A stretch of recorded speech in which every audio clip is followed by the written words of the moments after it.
like to talk today about what we're giving God. What kind of sacrifices are we giving Him? And we're not going to go to Romans 12, 1 and 2, which are great verses, but they're talked about a lot. Let's take a different perspective this morning. I was reading in Mark the other day, and there's verses, and excuse me, I'm going to be using my Bible instead of the verses on the screen, so you're going to hear a little bit of pages turning. And it says, "For everyone shall be salted with fire, and every sacrifice shall be salted with salt. Salt is good, but if the salt have lost its saltiness, wherewith ye season it? Have salt in yourselves, and peace with one another." Now this totally has to do with what we give the Lord. Everyone shall be salted with fire, and every sacrifice salted with salt.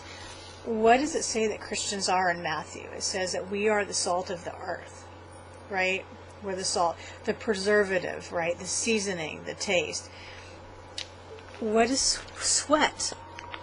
Is water and salt. A piece of us goes into every acceptable sacrifice.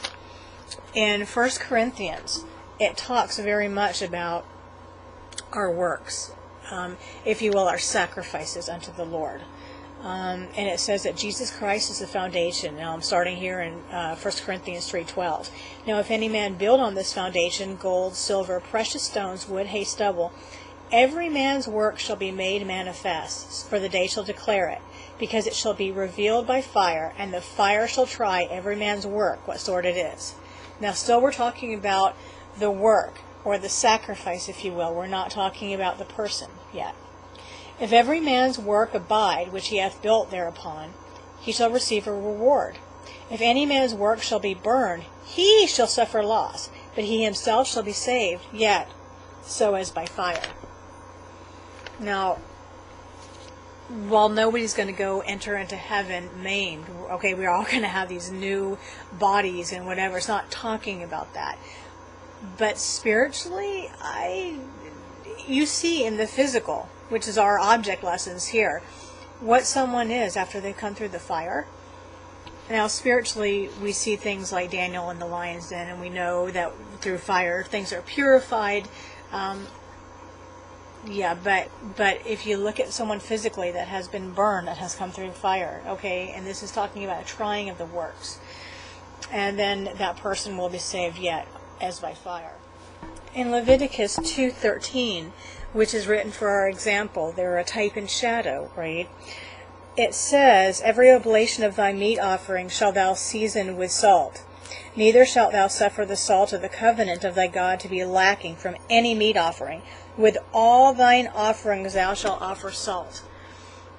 Now think of this as a parent, or even a friend, but I'm going to use a parent because that's close to my heart right now. One of my kids, one of them is an excellent painter and has a business and etc. So if he drew me a picture and he spent 5 seconds drawing a stick man and said, "Here, Mom, here, I'd made this for you," well, that would be nice, but how much would it mean to me because it took him 2 seconds to do it? And he's old enough where, it's not a 2 or a 3-year-old that's doing this. He's much older. But if he gives me something that took his work and his time, and, he gives me a painting or a drawing of something else that he poured himself into, that's going to mean a lot to me. So it's the same with the Lord. This is what it's talking about. Everyone shall be salted with fire, and every sacrifice salted with salt. Every sacrifice to the Lord that means something to Him, there's a piece of us in. So the question for us today is, what are we giving to the Lord? What are we giving to the Lord? Now let me just look at my notes and make sure I'm not forgetting anything that I wanted to say. And our salt and our sacrifice is not going to do any good if we don't stay salty. It says have salt in yourselves and peace with one another. If we don't stay purified, if we don't stay separated from the world, and yes, it's Jesus' blood that purifies us. I'm not saying that our own righteousness purifies us, but if we read the Bible It talks about being separate from the world, that we are a holy and a peculiar people, right? So if we need to keep walking the walk, and by staying separated unto the Lord, and having our time with the Lord, staying in the Word so the Word can wash us, according to Ephesians chapter 5.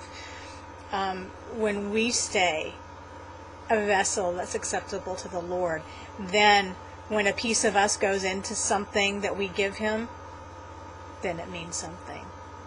Then we've got a sacrifice that will pass the 1 Corinthians 3 test. So, just a thought for today. God bless you all. I hope you have a great day and savor your Savior.